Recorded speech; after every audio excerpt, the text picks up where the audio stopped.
You can ask him who's been available on the ground. I've been an MLA for 5 years.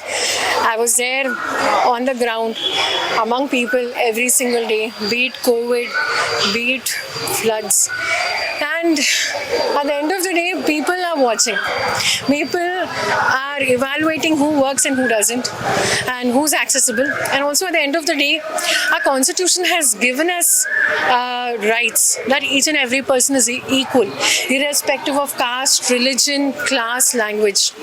So people are really fed up of BJP. And in Karnataka, there is definitely a Congress wave. And wherever I go across the constituency, people are saying that we want a change. We want somebody like you. We know you're going to represent us and fight for us in the parliament.